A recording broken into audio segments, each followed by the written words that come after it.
Does Samsung actually doing great? আসসালামু আলাইকুম, ঈদ মোবারক।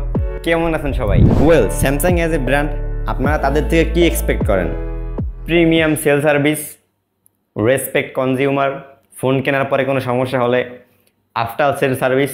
এছাড়াও আপনি যখন একটা শুধুমাত্র ফোনের জন্য লক্ষাধিকের উপরে টাকা খরচ করবেন তখন কিন্তু তারা আপনাদের কথা শুনতে বাধ্য। বাট এমনটা হচ্ছে না এখন।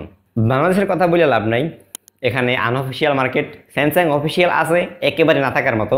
ইন্ডিয়াতে recently Samsung Galaxy S23 and S23 plus এই সিরিজগুলোতে প্রচুর পরিমাণে গ্রিন লাইন ইস্যু দেখা দিতেছে। গ্রিন লাইন ইস্যু সম্পর্কে আপনারা অনেক আগে থেকেই জানেন, তবে নতুনভাবে যুক্ত হয়েছে আরও বেশ কিছু সমস্যা। ব্যাটারি ড্রেনিং ইস্যু, সফটওয়্যার আপডেটজনিত issue, green line pink line তো আছেই, মাদারবোর্ড ডিড ইস্যু, অ্যান্ড সবচেয়ে বড় সমস্যা হচ্ছে গিয়ে ক্যামেরা ব্লার অ্যান্ড ব্ল্যাক ইস্যুজনিত সমস্যা। এখন এই সমস্যাগুলোর সমাধান করতে হলে আপনাকে যেতে হবে স্যামসাংয়ের সার্ভিস সেন্টারে, অ্যান্ড সমস্যাটাই বাজে ওইখানে। অনেক কাস্টমাররাই তাদের সমস্যাগুলো নিয়ে সার্ভিস সেন্টারে যাওয়ার পর তাদের একেবারে সরাসরি মানা করে দিতেছে। এছাড়া অনেক ফোনে ফিজিক্যাল অ্যান্ড ওয়াটার ড্যামেজ ছাড়াও কিন্তু স্যামসাং ওয়ারেন্টি রিপ্লেসমেন্ট করে দিচ্ছে না। আর এরকম ভুক্তভোগীর সংখ্যা ভাই টুইটার, রেডডিতে হাজার হাজার। ঘটনা কিন্তু বেশি দিন আগের না, খুবই রিসেন্টলি। তাই আপনাদের সাথে আজকে ভিডিও করতে বসলাম, কারণ স্যামসাং ভাই কথা না বললে কি হবে বলেন। অ্যান্ড আমিও কিন্তু ভাই এই রাইট নাও স্যামসাংয়ের S20 FE দিয়ে রেকর্ড করতেছি 1080p 30 fps কজ 4K-তে রেকর্ডিং নিলে ঝামেলা হয় অনেক, পরে আর একদিন বলবো। তবে আমার এই ফোনটাতে এখন পর্যন্ত কোনো সমস্যা হয় না। 4 বছর পুরাতন ফোন, 2020, এখন প্রায় 5-6 বছর হয়ে যাবে।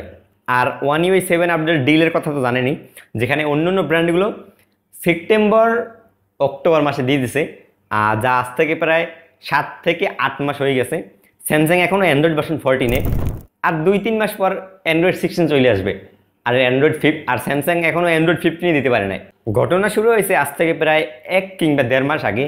গ্যালাক্সি S22 সিরিজে কয়েকটা ফোন অ্যান্ড S23 প্লাস একটু বেশি।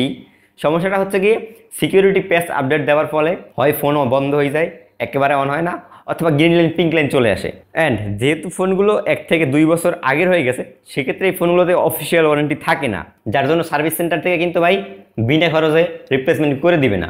এখন এই যে ঘটনাগুলো আপনাদেরকে বললাম, এগুলো একেবারে না বললেও হতো যদি কিনা ব্র্যান্ড স্যামসাং না হয় অন্য কেউ হতো। স্যামসাং মার্কেটে আছে ভাই অ্যাপেলেরও আগে থেকে, 1918 সাল থেকে মনে হয়। তো এখন হইতেছে স্যামসাং একটা প্রিমিয়াম সেগমেন্টের ব্র্যান্ড। স্মার্টফোনের দিক থেকে অ্যাপেলের পরবর্তী স্থান যাদের আমি মনে করি। তো অ্যাপেলের ক্ষেত্রে আপনাদের কিন্তু কখনো সার্ভিস সেন্টার জনিত সমস্যা শুনবেন না, অথবা তাদের ফোনে যদি মাত্রা অতিরিক্ত কোনো সমস্যা হয় সেটা কিন্তু ভাই খুব দ্রুতই ফিক্সড করে দেওয়ার চেষ্টা করে। আপনার iPhone 13 সিরিজে যে green line and white line display হয়ে যায়, ওইটা আপনার এশিয়ার ভিতরেই দেখা যাইছে মোটামুটি, ইন্ডিয়া এবং বাংলাদেশ বা পাকিস্তানে বলতে পারেন, তবে ইন্টারন্যাশনালি কোনো কান্ট্রিতে দেখা হয় না ওইভাবে, যার জন্য তারা ওইটা নিয়ে কোনো মাথা ব্যথা করে না, এবং অ্যাপেলকে আমরা কোনো পোস্ট করতে দেখি না ওইরকম। কিন্তু স্যামসাং যেহেতু ভাই ইন্ডিয়াতে এশিয়াতে অনেক আগে থেকেই অ্যাভেলেবেল আছে, তো গ্রিন লাইন ইস্যুর সমস্যাটা কিন্তু ভাই তারা বেশ কয়েক বছর আগেই দেখে বেড়াইছে। তবে রিসেন্টলি যে এই সমস্যাগুলো হইতেছে এবং সার্ভিস সেন্টারে যাওয়ার পরে কোনো সমাধান পাইতেছে না, এইটা আপনারা কীভাবে মানবেন? কারণ স্যামসাং হচ্ছে কি একটা প্রিমিয়াম ব্র্যান্ড। আপনারা 1 লাখ, 1.5 লাখ, 50,000-এর উপরে কিন্তু ফোনগুলো কেনেন। অ্যান্ড এই ফোনগুলো কিনে ভাই যদি একবার কোনো একটা সমস্যা হয়, লাইক ডিসপ্লে, মাদারবোর্ড, ব্যাটারি, কোনো পার্ট যদি একটা নষ্ট হয়ে যায়, সেক্ষেত্রে কিন্তু ভাই ফোন অর্ধেক পরিমাণ টাকা খরচ করতে হয়। যেহেতু ফ্ল্যাগশিপ ফোন, সেক্ষেত্রে একটু কস্টলি হবে এইটা। তবে এইখানেই যদি আপনারা একটা ক্যাশ লাগাই দেয় যে আপনার ফোনে ওয়াটার ড্যামেজ হয়েছে, বা সার্ভিস সেন্টারে তারা ফোনগুলো 1 মাসের উপরে রেখে দিতেছে, কোনো কিছু জানাচ্ছে না, এরকম সমস্যা যদি হয়, সেক্ষেত্রে এটা আপনারা কীভাবে নেবেন? আর সেকেন্ড সবচেয়ে বড় সমস্যাটা হচ্ছে কি, তাদের Android operating system One UI যাই বলেন সেই আপডেট। অ্যান্ড্রয়েড 15 রিলিজ হয়েছে সেপ্টেম্বর অথবা অক্টোবর মাসে, 7 কিংবা 8 মাস।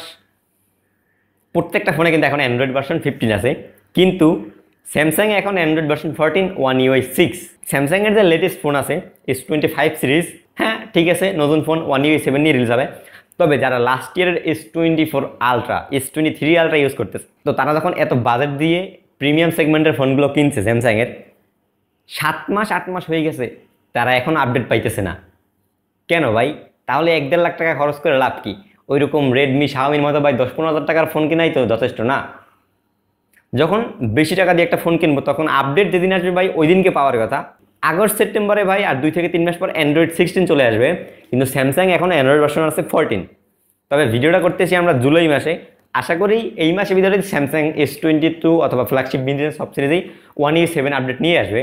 কিন্তু তারা প্রমিস করতেছে জানুয়ারিতে আসবে, ফেব্রুয়ারিতে আনবে, মার্চে আনবে, এপ্রিল আনবে। কিন্তু এই জানুয়ারি ফেব্রুয়ারি মার্চ যে কোন বছরের ওইটার এখনও কইতেছে না। তো আপনারা যারা স্যামসাংয়ের ফোনগুলো ইউজ করতেছেন আপনাদের এক্সপিরিয়েন্সটা কেমন ভাই, সেই সম্পর্কে 4 থেকে 5 লাইনের একটা কমেন্ট আপনাদেরকে কিন্তু বাংলায় এক্সপেক্ট করতেই পারি। আপনাদের মতামত, আপনাদের ইউজার এক্সপিরিয়েন্স গত 2 3 4 5 বছরে স্যামসাংয়ের সাথে কেমন আছে অবশ্যই জানাবেন। আসসালামু আলাইকুম।